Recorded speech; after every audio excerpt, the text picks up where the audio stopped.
Good evening, everybody, and welcome to the British Rally Championship webinar, a new thing for us. I see the participants are increasing pretty rapidly, but I will give it a minute or so until everybody has joined us before we kick off this evening. So hopefully you can see in front of you our first slide. And as I say, we'll just wait a minute or two for everybody to arrive. A good number will join us this evening, and it's great to have you along. Something a little bit different in 2021, although I'm sure many of you have been used to doing Zoom calls and team calls and the likes of over the last 18 months.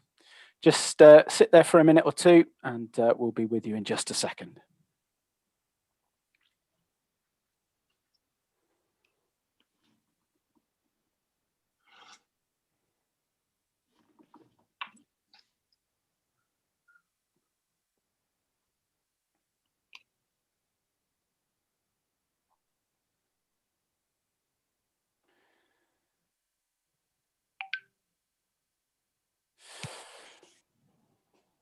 Okay. Just trying to get to the 100 participants marker, because I think we had a few more than that had originally signed up this evening. We don't want anyone going OTL, Matt, do we? We don't want to go OTL. It's long enough. Ladies and gentlemen, good evening, and thank you for joining us on our very first British Rally Championship webinar this evening. Something a little different for you.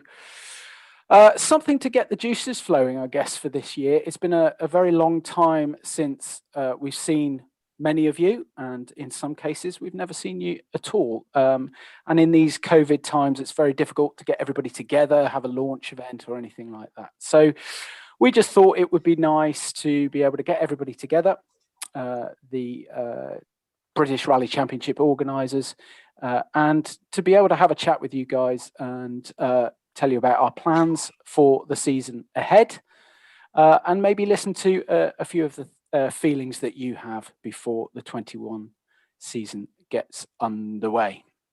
So just a few housekeeping rules for you this evening. Tonight's webinar is being recorded, and the plan is to have this available on the BRC website in the coming weeks. That is, if you have missed it or somebody else that you want to see it, you can point them to that link. We'll advise you of that on our social media channels. As you can probably tell already, you're restricted from speaking. There's no way that you can do that at the moment. But what you can do, and if you do want to ask us some questions, there is a Q&A function. It should appear at, I think it's either the top or the bottom of your screen. And it's a little box and it says Q&A. And in there, you should be able to type some questions that you have for us. We've got some questions already submitted this evening, which of course we will answer. If you have any questions for us, for anyone of the panel or the organising team of the British Rally Championship, please feel free to use that facility, and we will either answer you directly in the question and answer feature, or we will put it to one of the panel during the end of the webinar. I just would like to reiterate that this is a British Rally Championship webinar. We are talking about the British Rally Championship, not rallying in general. That's a very wide topic, and we could be here for a very long time. So just try and keep the questions relevant to the BRC if you would, and that will speed things up. We don't want to keep you too long this evening. Okay. Just a little bit of an introduction to your panel this evening. Myself, while I'm here, I'm Matt Cotton. Many of you may have seen me from the British Rally Championship for the last couple of years at Stage Ends, doing live interviews with some of the teams. I have actually stepped up into the British Rally Championship media manager role for 2021. And I'm very excited about it. It should be a fantastic year. Obviously, the calendar has just come out over the last couple of days, and I'm really excited to get everything going again. So most of you know me. I would like to introduce, we'll go from the top, shall we? We'll go from the shouting order first. Ian Campbell, British Rally Championship Manager. Good evening, Ian. Hopefully we can see you. Is your internet working? The the pigeon is pedalling hard on the bit of string this evening, so fingers crossed this will go better than when we tried it earlier on this afternoon. Ben said he would do subtitles for me as well. So yeah, good evening, everybody. Thank you, Ian. And Ben Bunnell, Motorsport UK Communications Manager. Ben, you're in again, you're another one in a different role this year. Yeah, Matt's gone and taken my title. Stolen. No, it's very exciting. Again, like Matt, a lot of you may have seen me at kind of either stage ends with Matt or kind of either doing a bit of the coverage or being the media manager for the British Rally Championship. We'll go, I suppose, talk about the role a little bit later. But last year, I've been 2 years at Motorsport UK. And last year, I joined the communications team properly and became the communications manager. My time is split in so many different directions. They really needed it to be a focus, hence why Matt, thankfully, has agreed to step up and come a little bit more on board. So as a team, we're still working together, which is great. But I'll be sort of taking a little bit more of a back seat, which some of you may be delighted about. But Matt will also be at the driving helm and be great to support him. So yeah, I look forward to hopefully getting some questions later and yeah, hopefully seeing many of you in the future. And you'll still be around, won't you, BB? Of course, you're never going to get rid of me. The BRC, like Matt, like I think everyone on this call, everyone's got a passion for the championship. Grown up loving it. It was a dream of mine in 2015 for Ian to pick up the phone and ask me to get involved in the championship. So you're not going to get rid of me that easily. Don't want to either. And finally, but of course not least, although usually if you see this gentleman, it may not be for the better. Stuart Cant, good evening. Thank you for joining us. Good evening, Matt. And go on, explain your role a little bit. We have, as I say, we don't want to be here too long, but explain your role within the British Rally Championship for us. I deal with the shiny bits, the oily bits, and the mucky bits. Brilliant. And we're not talking about Ian here. You don't have to deal with him. Depends if he's shining or not. Yeah, I don't know who's the shiny, the mucky, and the oily here, but day. So, Stuart, you will see at mostly pre-event scrutineering and, of course, post-event scrutineering, he is our eligibility scrutineer. So anything technical, he is the man to go to. On the slide in front of you, you will see there are some event representatives. We do have on the call joining us this evening representatives from each of our 6 rounds of the calendar. We're delighted to have each one of those on with us this evening. We should be able to get some answers to any questions to those guys if any come up. If you want to use that question and answer function, that is the place to do it. If you want to ask any event specific questions, and if we don't know the answer to those, essentially we'll go away and we will find out and we will get back to you at some other point. We will have your details in that Q&A box. Neil Cross from the Nicky Grist stages, Graham Provost from the Grampian Forest Rally, Rod Parkin from Track Rod, Andy Jardine, Duncan Brown from the Mull Rally, Wenna Roberts and Alan Edwards from the Visit Conway Cambrian Rally, and Richard Swanston and Neil Anderson from today's Ulster Rally. That is also your calendar for this year, but I know that you know all about that already. Okay, moving on then. Just a quick outline and structure for the webinar this evening. What it is about, as I've explained, it's an opportunity for you to find out more about the British Rally Championship. It's also a transparent forum for you to ask questions of the BRC team. Sometimes you feel that you might not be able to do that on social media or maybe pick up the phone and ask us a question. But, you know, there is very much humans behind the British Rally Championship. We don't hide away in Colnbrook or in Bicester as it is now. There is a face to the BRC. Most of us are here. There are others that work hard behind the scenes as well. And we want you to feel that you can come to us and ask questions. And this is just basically starting that up to be able to let you have a catch up with us, to get your feedbacks and your thoughts, and to basically give a face to the team. Because as it says there, it's been well over 12 months since we've seen most of you. Just reiterating there at the bottom of that slide, if you do want to ask us a question, use that Q&A function that you will see at the top. I think it's at the top of your Zoom screen, or at the bottom, indeed. Just pop your questions in there. Okay. quick agenda for you this evening. It will. This is the problem about changing things last minute. Some of these slides will be talked through with different people. We didn't manage to do that, or will they? Because Ian's just dropped off the call. I see. Hopefully he'll be back in a second. Just a quick outline of what we expect to cover with tonight's agenda. I don't want it to go on too long. I don't anticipate that it will last more than an hour, but it will depend on how many questions you fire to us throughout the course of the evening.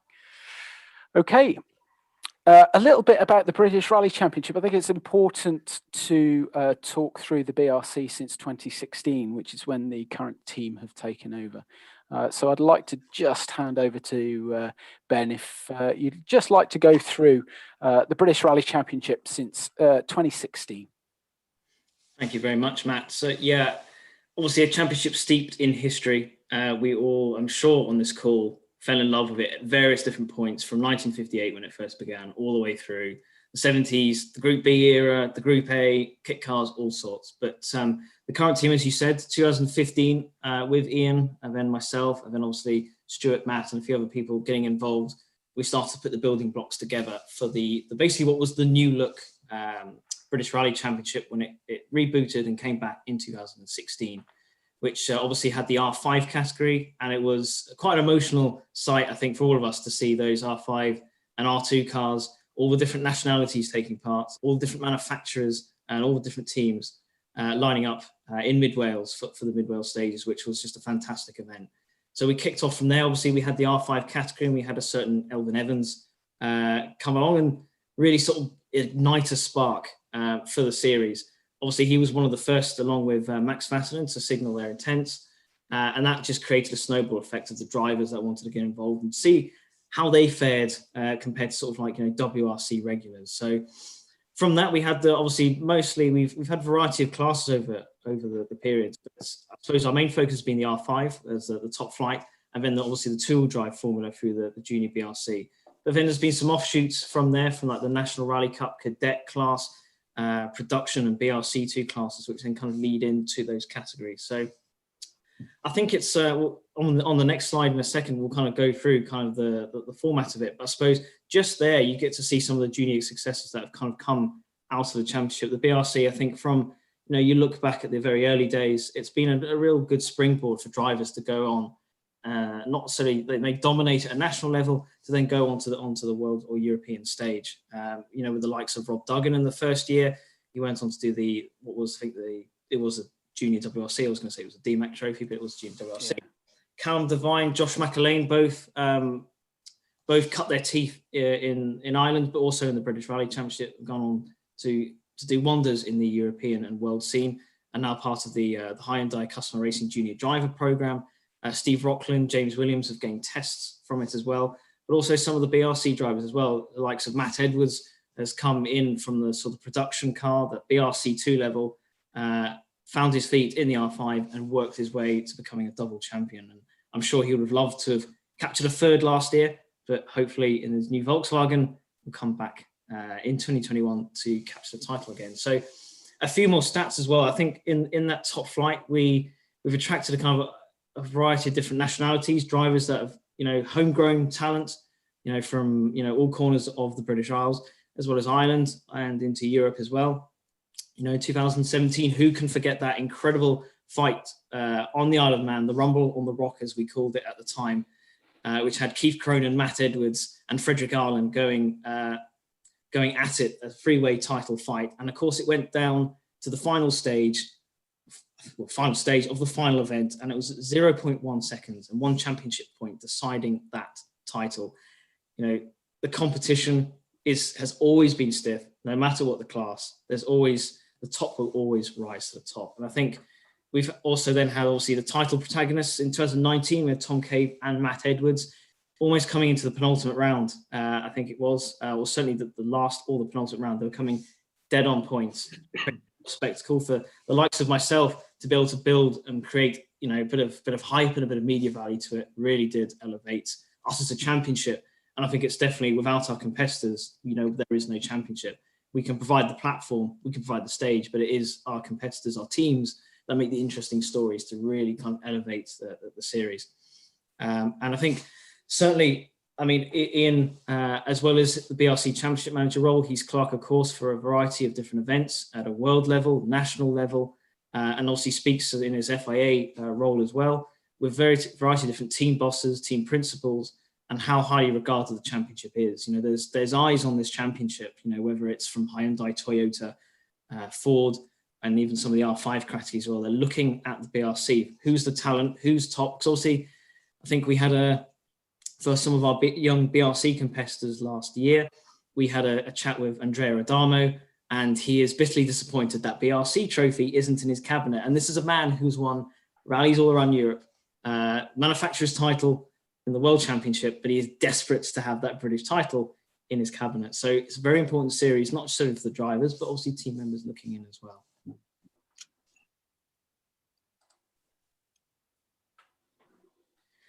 So I suppose I kind of will bring it in a little bit as well. But I think from a point of view, from how I see it, the British Rally Championship, I think, serves a variety of different functions. It's obviously, historically, it has been, you know, where the best British drivers come to compete, whether that be drivers that want to go onto European or world level and use it as a stepping stone. You know, the likes of, you know, your Roger Clarks, your Elfyn Evans. You know, we've had Craig Breen come through the ranks. There's so many you could list off. There's also obviously the drivers that want to stay in Britain, and you know, and it's great from our point of view to make that sort of Matt Neal, Jason Plato in the British Touring Cars kind of effort, where you know they want the British Championship to be the top of their game and the top of their campaign. So we've got obviously that kind of market, but also we've got the competitors who want maybe that kind of sense of adventure and stepping up to kind of like a longer event from maybe the BTRDA or the National Tarmac or Circuit Championships, and offering a little bit of a challenge, going to some new rallies they may not necessarily go to before. But obviously we focused on the junior BRC previously and helping that kind of ethos of young drivers stepping up, as well as manufacturers to obviously to track their potential stars, but also to see cars come and cut their teeth in the BRC. You know, most recently we've seen the Proton Iris R5 last year. But obviously down the line, we've seen a variety of different other cars come and play in the BRC to see how they compare, not necessarily against the best drivers, but also the best cars as well. I think it's also providing the quality, the mix of the events. There's not many championships in the world that provide that mixed surface criteria. And that's something very, very important to the BRC, is having that ability to go. I think in 2016, when we first kicked off, we had the ice and snow, we had gravel, tarmac, rough and smooth in all different characteristics. Wrecking, hugely important, because that is something which we take for granted sometimes. You know, and so I do certainly.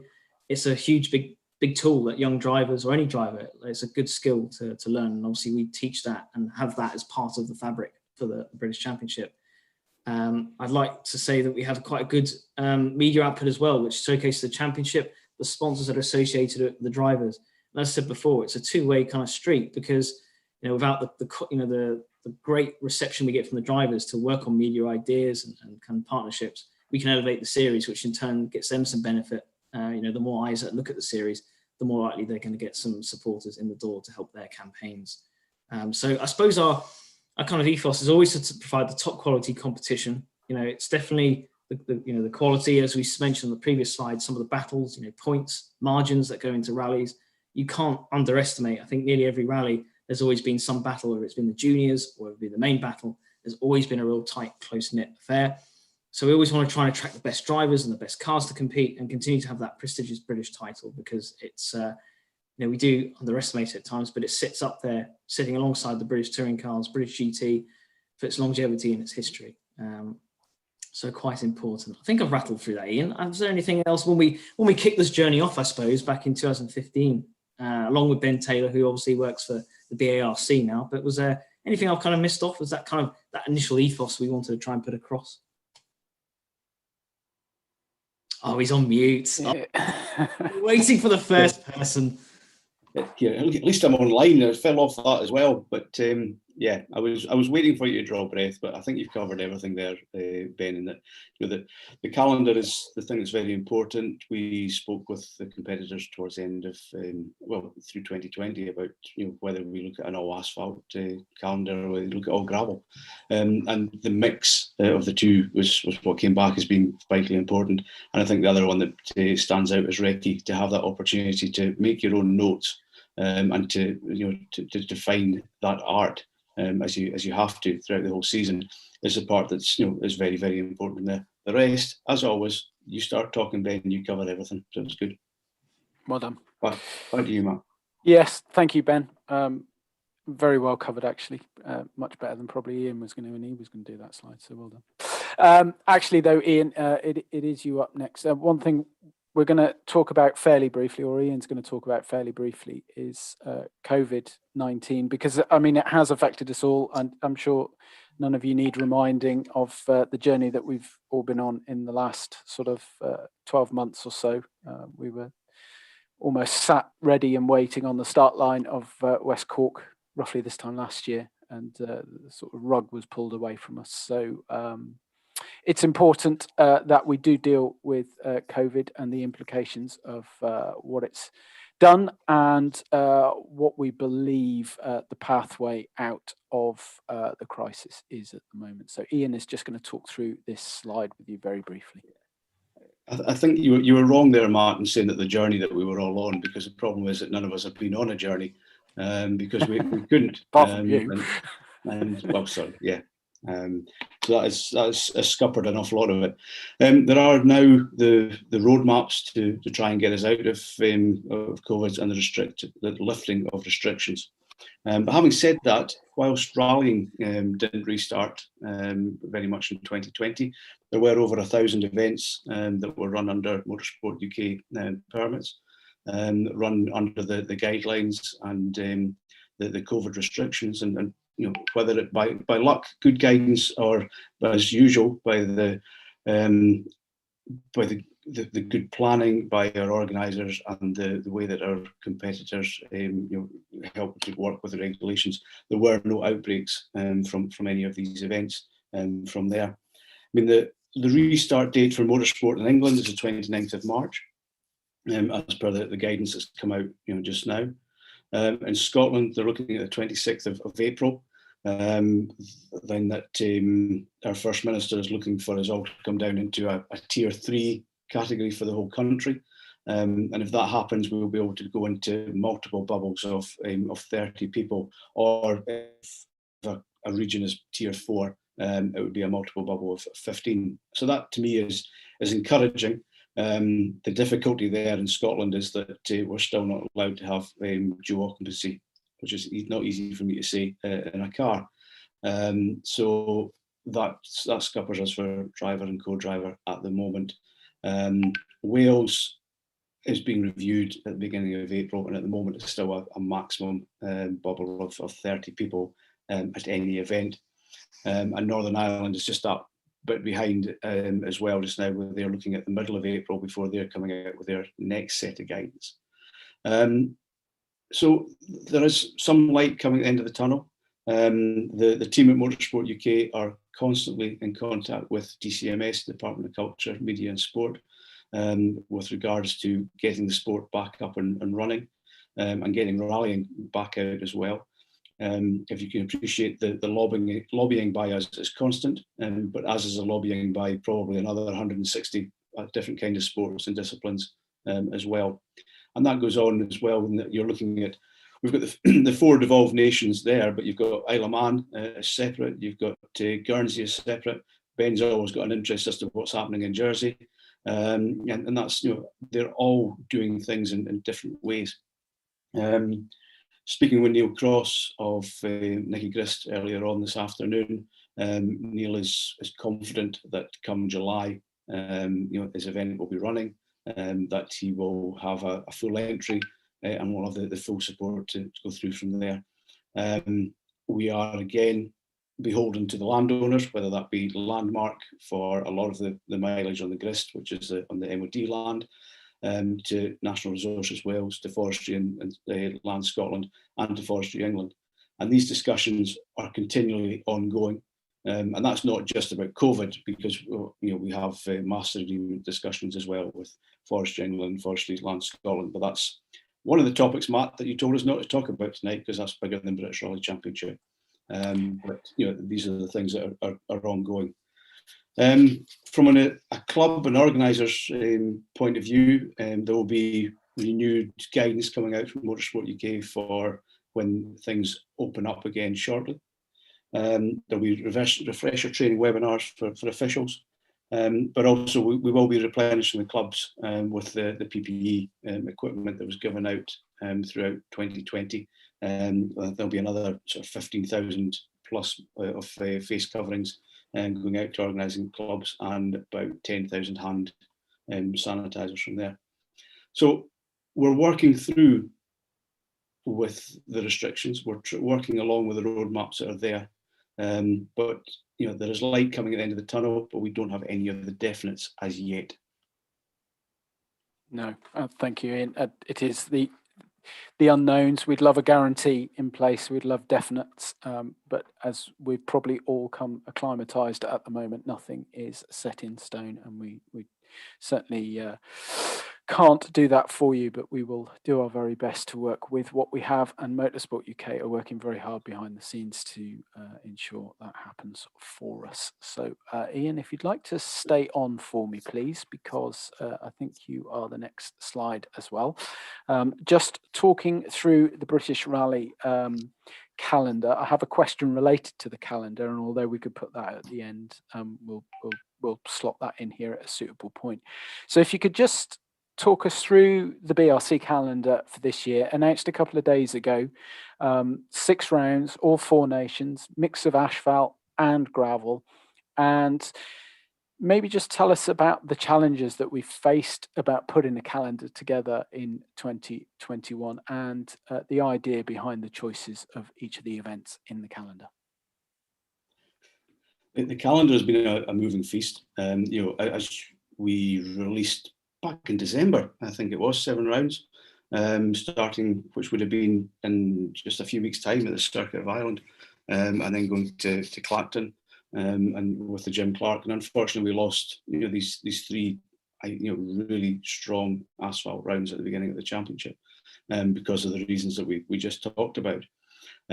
We have been working to look to see if we can get a 7-round championship. We've come up with 6 rallies here, which I think are extremely strong for the championship, and give a really good mix of terrain as everything that we're looking at. The Grist is always a fast, furious event. It's going to be a strange one as an opening round for a championship. I think they're also a round of every championship just about in the UK. But Neil Cross and team have got 45 miles of fast, flat-out motoring coming out from there. Our new one was coming up to Grampian, and honestly, that was nothing to do with it being reasonably local to me for a change. But the Grampian has been a strong national round for many, many years, and having been on these stages even just sort of 4 or 5 years ago, they are a really fast balls out type of event that will be something different for a lot of our crews. I don't think Alex Waterman teaches me where places are down around his south end of England, but he does have to learn where Bankery is, and it's something that's going to be new, and it's part of the British Rally Championship to go somewhere different. The Track Rod is going to be offering us some stages on Friday night, and then all day on Saturday. So we haven't been, Matt, you will tell me, I don't think we've been in Yorkshire since 2013. I would say 2013 was my initial thought, yeah. So it's another cracking event for us to go back to. It's nice to get the welcome from Rod and team. And it's another new location that we haven't been to for a while, because I think that, to me, we should be exploring as many places as we can around the British Isles, and offering that variety to our competitors. And then we've got Mull Rally, which I think is going to be something that's going to be completely different for the British Championship competitor. It's 150 competitive miles squeezed into 30 hours. So it's very, very intense. It's 2 legs run at night, so something different. And to me, I'm fascinated to find, having been involved with the event, the locals that are very successful on the island, they're desperate to know how fast they are against the British Rally Championship competitors. And I'm desperate to know how quick the British Rally Championship competitors are against them. So the two of you on the media side, you don't need to hype this up anymore. Guys over there suffer from fever as it is. But this one is going to be a big battle from that perspective. And also, I want to see just how far up the leaderboard the juniors get, because I think they will really shock the guys on the island. The organisers of the Cambrian Rally took the decision very, very early to move towards the shoulder of the year, which, given now that everything's getting kind of condensed and pushed towards the autumn and into the winter, I think that was a very good idea by them. Alan and Wenna keep sending me through the route details that they're coming up with, and we all know the class stages that are in North Wales. And unfortunately, we won't be there with the World Rally Championship, but this is taking the traditional spot for Wales Rally GB, and we'll offer, we know the kind of stages that are in there. And then we're going back to Ulster Rally now. Ulster is, as I said, Mull's a hard event. Ulster, I have always found to be a real short and sharp shock of really, really tricky conditions. And that's when it was running in August. So in November, with being Northern Irish weather, it's probably going to be frosty, beautiful blue skies and great times. But the team are looking to replicate the event that they ran very successfully in 2019, or very closely. We know that was very, very condensed with 3 loops of special stages based out of Newry.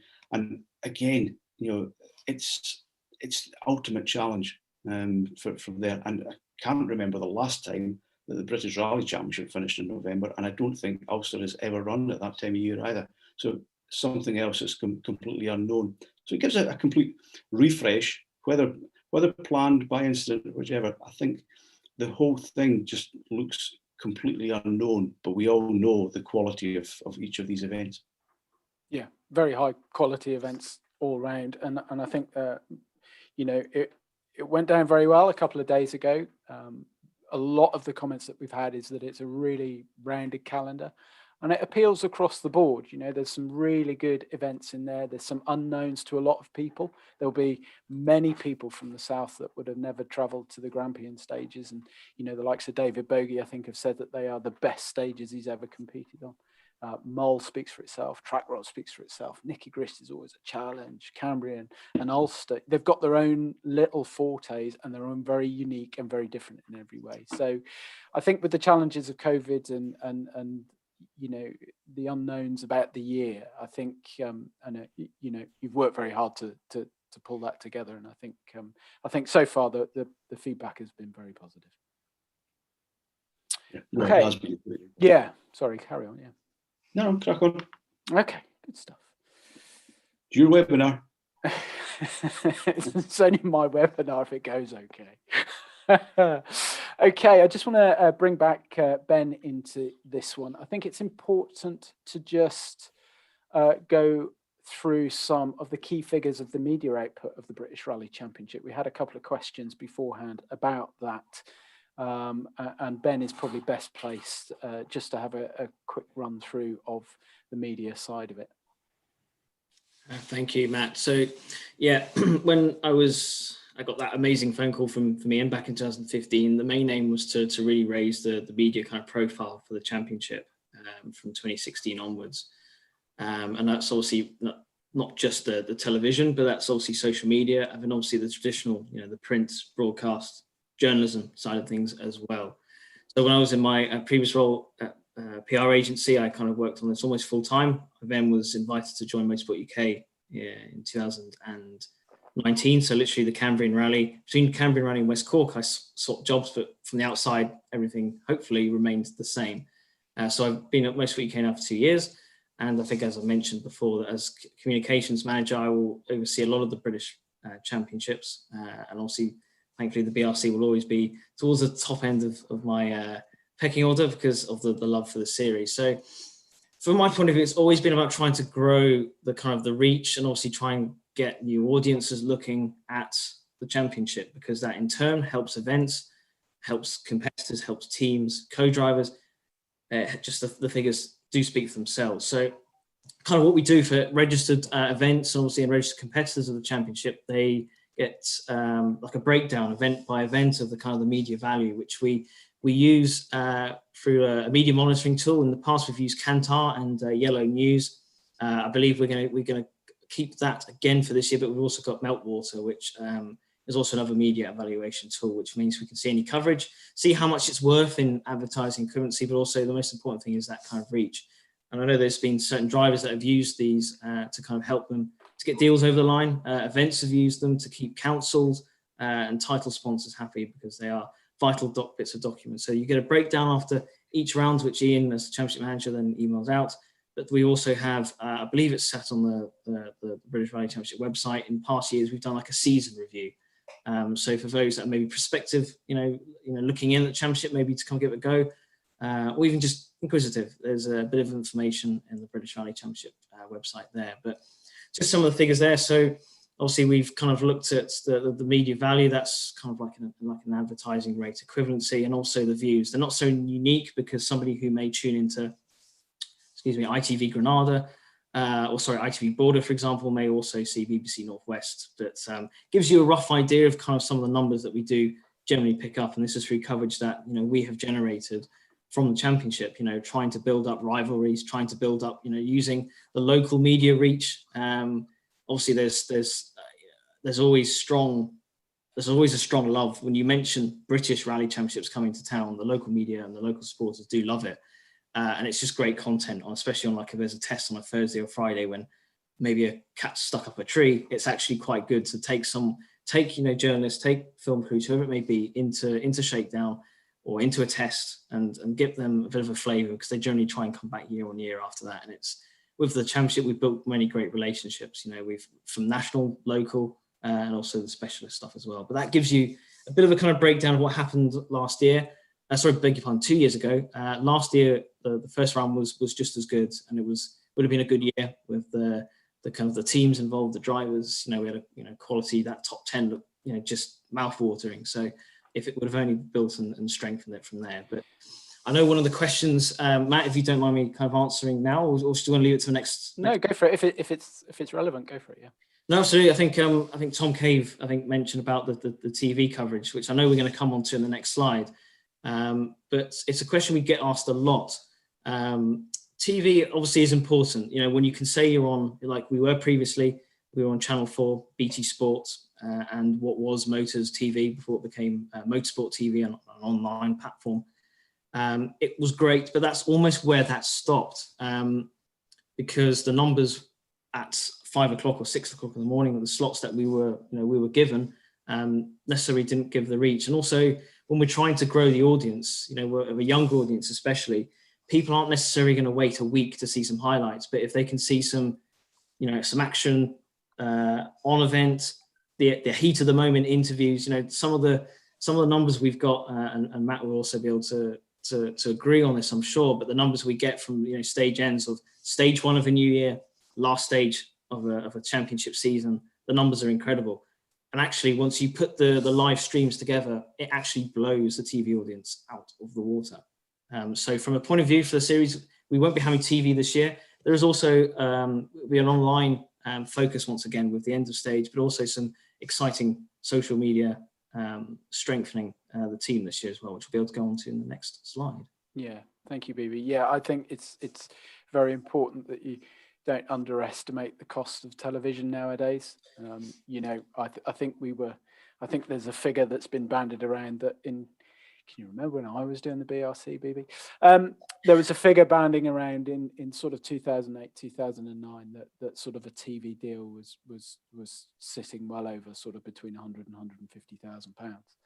Now, in this climate, Matt, I have to admit as well, from Motorsport UK point of view, we have to also be wary that obviously, we don't want to be necessarily spending our license fee holders' money on something like this TV when we should be investing into the grassroots of the sport and supporting our championships. So from that side of things, we do have to really look at getting the maximum we can for the money we do and the output we can generate. And when the numbers and the content speaks for itself, I think that helps. Thank you. I'd just like to point out, if you are a competitor looking at joining the British Rally Championship, this slide here is part of the media output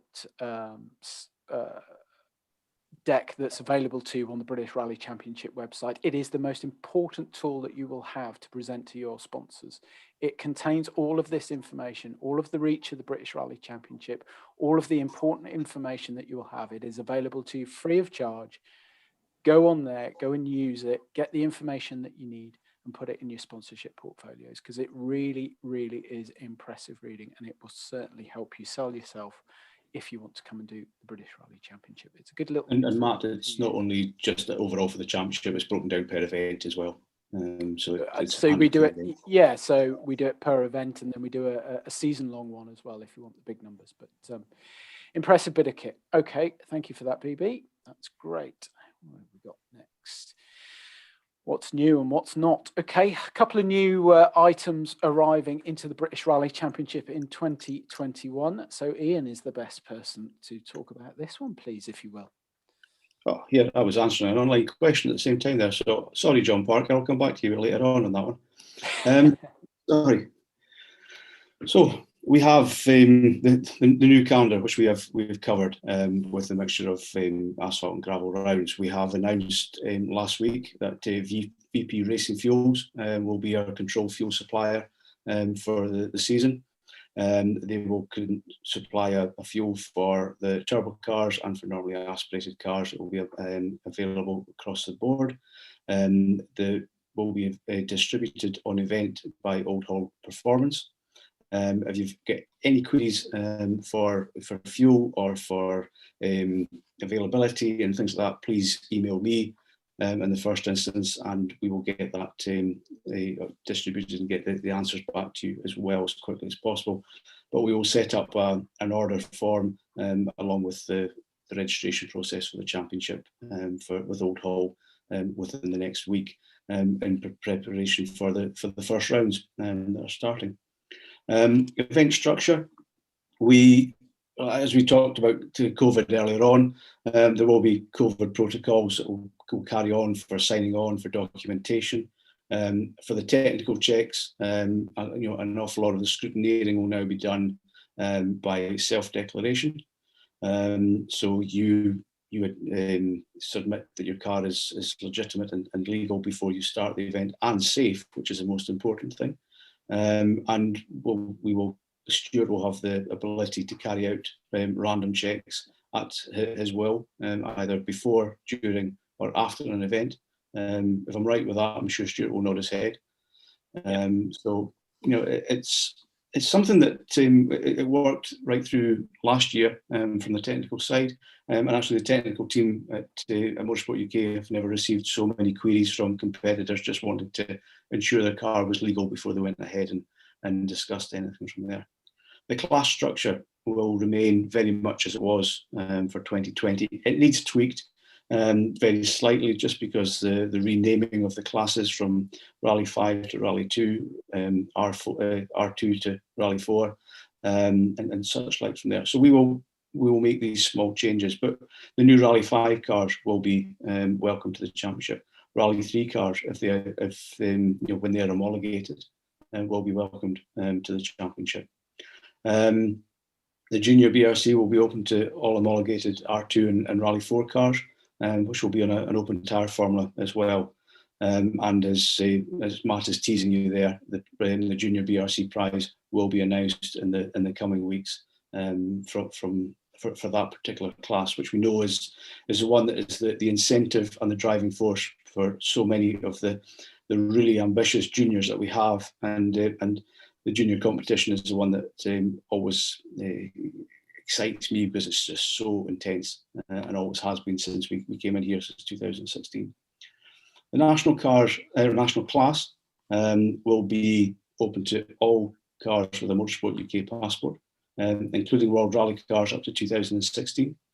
The winner from there will come out with a British Rally Championship national title, and again that is there as an open formula.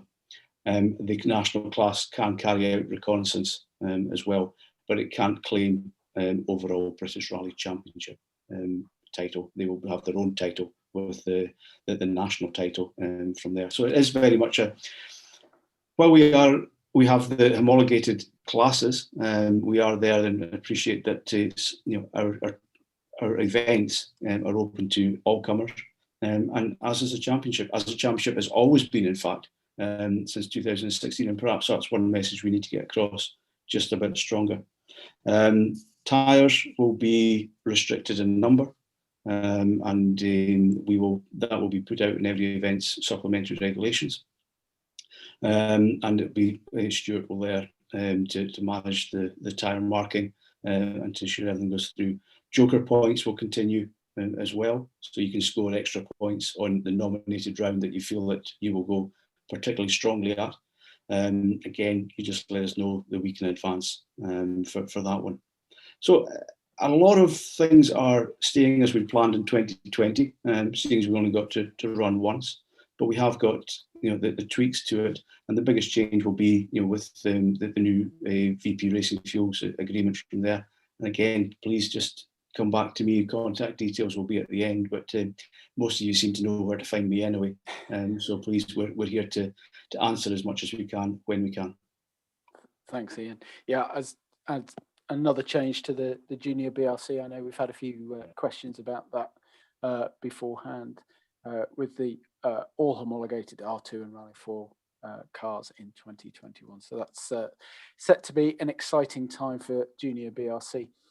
We touched earlier about media, and we have a new partner in 2021 as well on our new slide. And Ian, who are going to be supporting us with our media this year? I'm still trying to answer John Parker. Anyway, I'll come back to that one, Matt, but no. So we have teamed up with Bruce and the team at Four Seasons Collective, who have got a very new way of looking at filming motorsport. We're going to show a clip very, very shortly. So they're going to be on every round. They will be producing some previews, some social media clips, but we will also have our highlights programs at the sort of, I think we're looking at Tuesday, Wednesday of after the week of after the event, and the program going out, and same for juniors as well.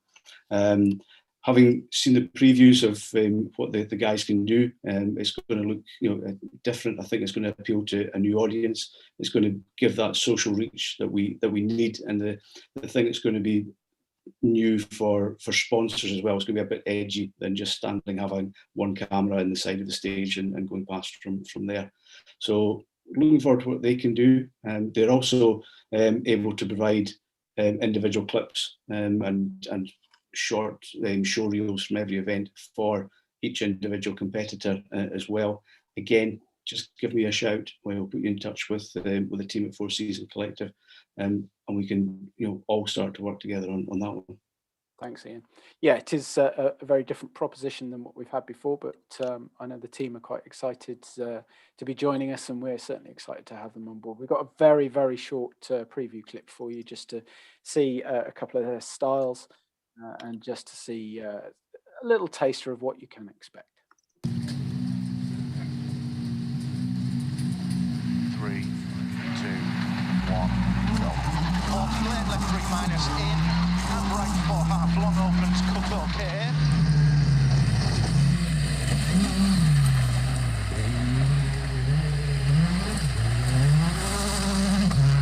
Down 120, right 6 half long, tightens at lane. Okay, we've got a puncture. Yeah. What do you want to do? Keep going. Unfortunately, 4 miles into stage 2, we got a puncture. Took brake pipe off. We dropped about 40 seconds, so we'll see. Obviously, still got a long way to go.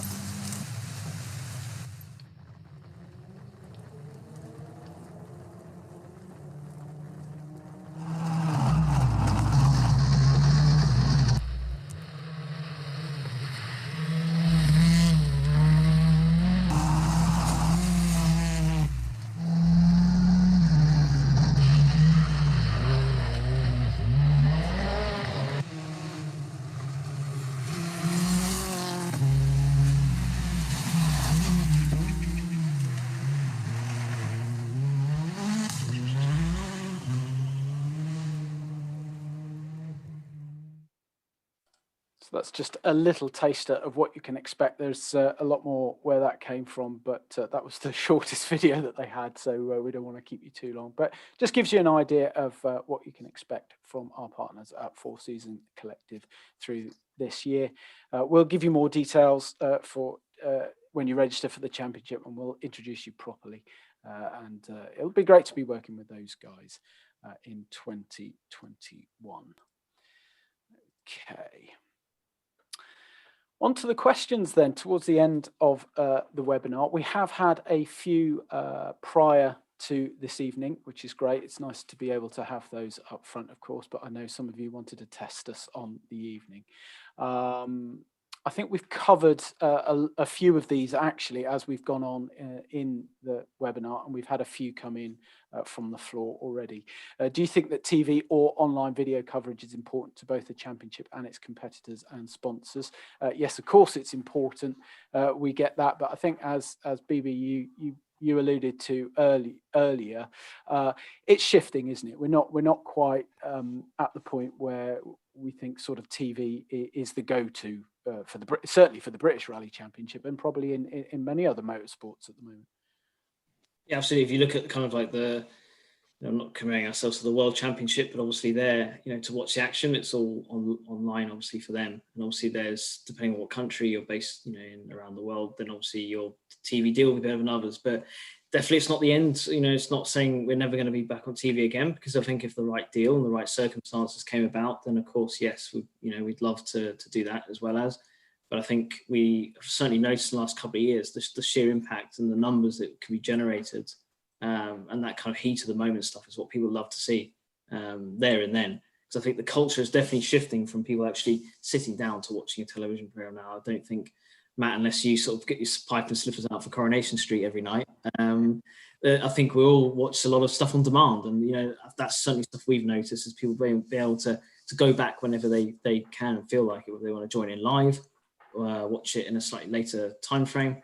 But no, it's never say never. But for this season, certainly it'll be heavily online and social media led for the season ahead. Yeah, thank you, Ben. I think you covered that off beforehand, but I think that's the consensus of feeling certainly throughout the BRC and many motorsports at the moment. But thanks for that. Okay, there's another question here. Are there any early plans for 2022? I think we're still planning 2021, aren't we? But is there any early plans for 2022? And is it likely to look the same as 2021? The reason for asking is you're looking at a 2-year plan, and I've just seen a question come in there from one of the Quails as well. That what are the thoughts on 2022? Difficult one, that, Ian. Yeah. The calendar would probably be very similar to what we'd planned for 2021, but we have never gone into multi-year agreements with any events, and vice versa, because we like to have that flexibility to move around the country, to look at what might come through, or maybe doesn't work for us. We've had great times when we've gone to like the West Cork Rally and gone to Ypres, and the only reason that we're not going there, or wasn't planning to go there in 2021, was because of the current situation with COVID and for travel with Brexit, and also knowing what kind of funds and things like that were out there. So we've gone for a very UK centric calendar this year. and I think that could very well be the case for 22. But I think the rules and regulations will probably stay very, very similar from that perspective. Thank you. If I jump ahead, Matt, the BRC national section, I think we've already answered that question. We have, as well from in there. I'm not doing well at answering the other questions that come in online as well, but from the 6 events announced, what we're looking at is 5 scores will count. Should we be unfortunate one of these events doesn't run, it will be 4 scores from 5 and such like, and drop down from there. So basically, you can drop 1 round is what we're looking at. Yep. And then that kind of answers the next one as well. And is there a reserve round in place? We've already used our reserve, and we used another reserve since then as well. So no, we're kind of struggling on that one just now. Yeah, lovely job. Thank you very much. Yeah, I think you got those with a foul swoop. Is there any thoughts on taking the BRC back to an R2 Rally 4 formulas to keep the costs at a reasonable level? So that was from Scott Sloan, a previous BRC competitor. Just looking to see what the thoughts are behind a 2-wheel drive only championship, I guess. Complete opposite to the WRC, I see, actually. No is a short answer on that one, because I think that we should be showcasing the fastest cars that we can run in a national championship, which is the Rally 2 cars. I think that is where our top competitors want to be as well. Plus we've got the juniors, which are in the Rally 4 formula, which gives that a stepping stone, whether they wish to go through Rally 3 or to move into European Championship or World Championship or anything from there. So I think the balance is correct there for competitors who are looking to be at the top of their game. And I have said that on previous occasions that while we will never do quantity, we will most certainly always do quality. And the quality of the competition, as Ben mentioned, one of the early slides, has been really strong every year since 2016. And I think that says an awful lot for the formulas that we have working just now. Thank you. Yeah, excellent. Okay. Just want to kind of add to that. Also, we have had the National Rally Cup, which I think we have mentioned, has been there all along, and that's kind of also now the forgive me, the actual title, but it's actually a national championship title slapped onto it now as well, which I think we'll hopefully see, especially with kind of if other events in other countries or in the UK don't necessarily run. It'd be good to see some new faces to the championship where unhomologated cars do have a place and do have a right to win the championship. So hopefully that may encourage some new faces and new names in the series as well as the guys that are looking maybe to go on to the higher echelons, but also the guys that want to get stuck involved into a British Championship. Agreed. Thank you, BB.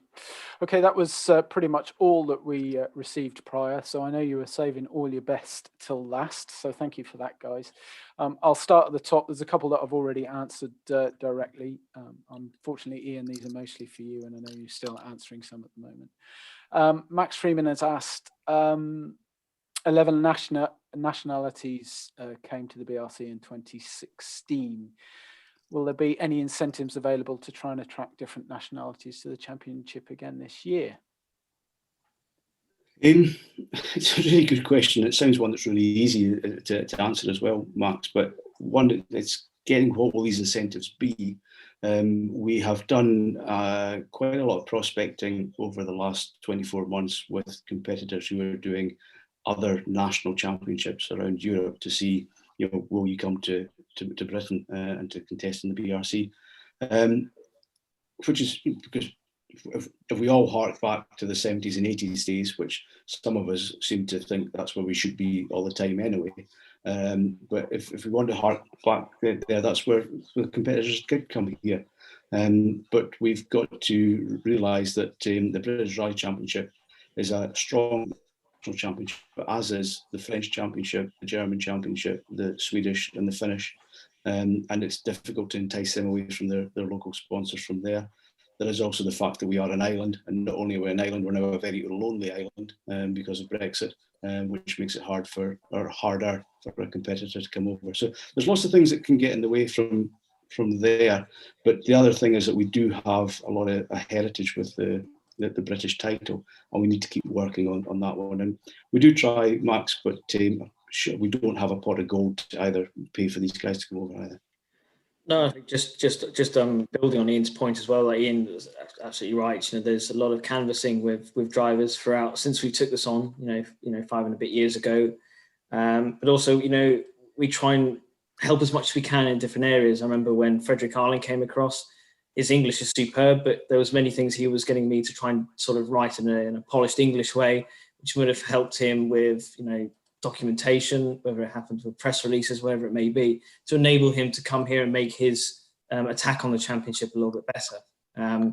So there is that kind of support that we would have and offer, as well as obviously going out there and canvassing and hopefully trying to attract people. But I think the biggest thing we've all got to look at is there's a bit of a worldwide pandemic on at the minute, and we're looking, I think, as Britain, looking okay in the vaccination rollouts, and hopefully the reduction of cases from it. But I think every other country will be, and every sort of nation from there will be in their own sort of I suppose timeline as they come out of COVID. So there may not be the possibility in the next year or two to have the sort of influx that we may have hoped or had previously. But it's not for the want of trying, and hopefully when this all blows over, we can continue that and try and again continue to canvass and continue to help where we can.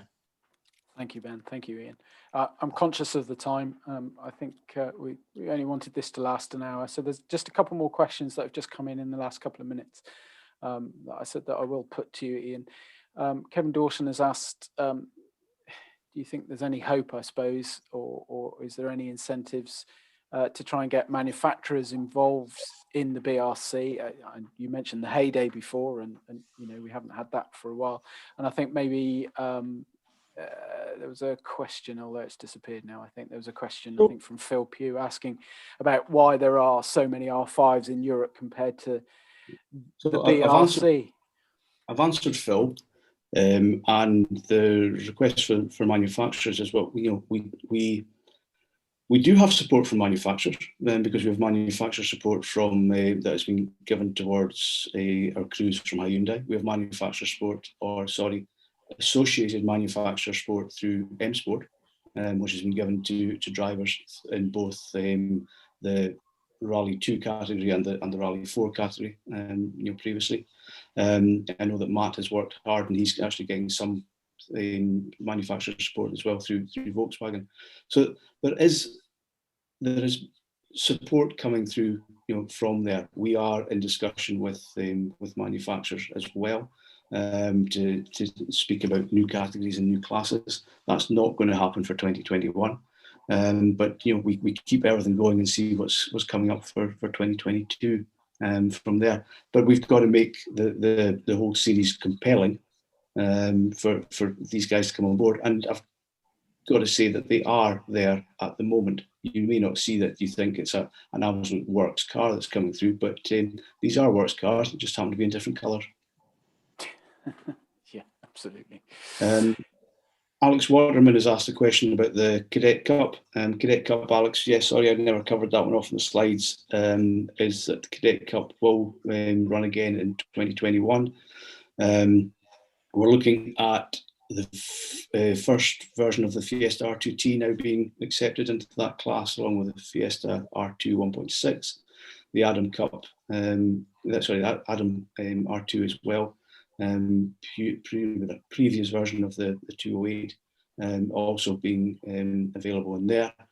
The prize will be free entries into all the rounds for the 2022 championship from there.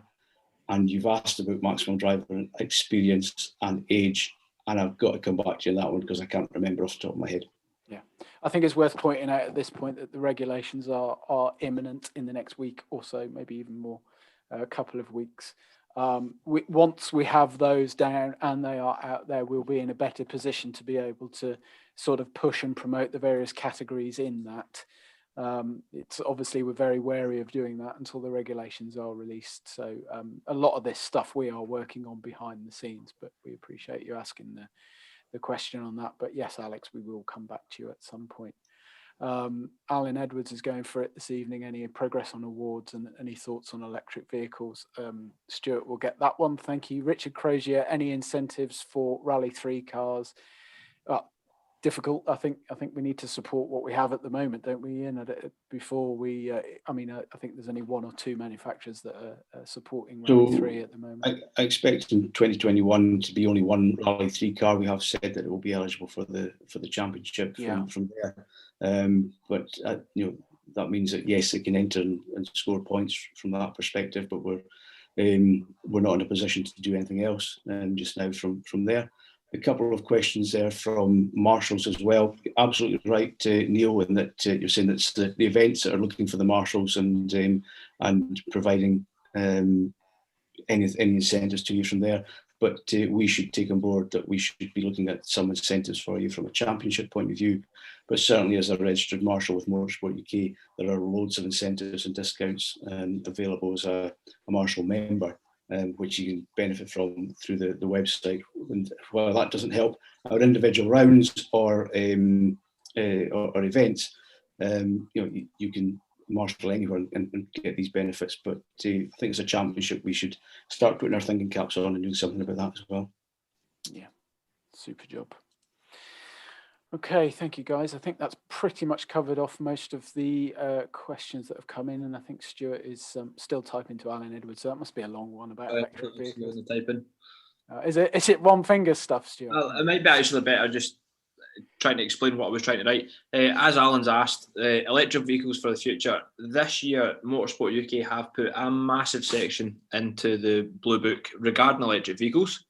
But it is something that is quite complex, and Motorsport UK are taking very, very seriously from a technical and from a safety aspect. It is not the most straightforward thing. It is very difficult and potentially pretty dangerous. They have adopted the FIA stance on a lot of the electric stuff, so the possibility is there. You can apply for a logbook for an electric car, and we will take it. If you can get it to do Mull without getting it charged or whatever, I wish you luck. I would really, really like to see the performance of these cars on the stages, especially with some of the stuff that Motorsport UK and the FIA have been talking about towards the electric side of stuff. If you've seen the videos of the R5 spec Fabia, which are circulating on the internet just now, it's pretty impressive. But again, it is a logistical side of thing of trying to get a car to do the mileage for some of these events, and currently it's not quite possible.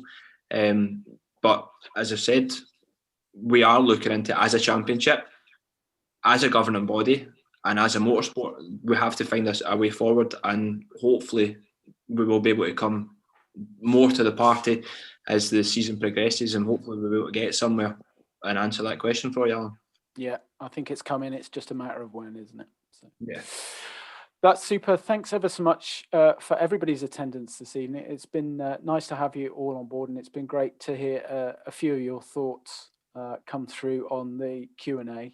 It's a little bit different, as I say. It's a bit ad hoc. We didn't really have a structure or a format too much to go by. We haven't done anything like this before, but it was just a way for us to be able to introduce ourselves, give a face to the name, and sort of kick off the season in the right way, the best way that we can in these COVID times. I'd like to thank all our events for joining us as well. We didn't have any event questions specifically. I'll come to you in a second. We didn't have any event questions specifically for you, but we do appreciate you being on board with us this evening, and we look forward to coming in, seeing you all this year. 2 seconds, Matt. Yeah, I just want to say, thank you for you putting this together, and also for the events being online tonight, as well as the guys from VP Racing and from Old Hall and from Four Seasons that have all come on to be here tonight if there were any questions to be put to them. So thank you for their time.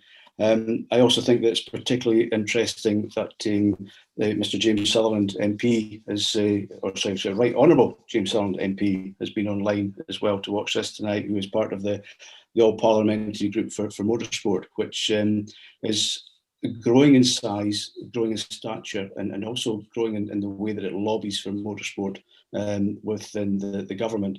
And that will only help us with trying to get everything restarted for rallying. But so I just want to say thank you to James for giving his time tonight to join here. And we appreciate his support, into our sport to get things going. That's all from me, but and thank you, Matt, for putting this together. No, likewise. Thank you, everybody, for joining us. There is all of our contact details on the screen in front of you. But as always, you know that you can reach us via social media, Facebook, Twitter, and Instagram. If you want to drop us a direct message, if you don't feel that you want to ask us a question here, you're more willing to do so. Likewise, if you'd like to drop us an email, the addresses are in front of you. We're here for you. You're our customers at the end of the day, and we don't bite. Not very often anyway. So thank you, everybody, for joining us this evening. Thank you, Stuart. Thank you, Ben. Thank you.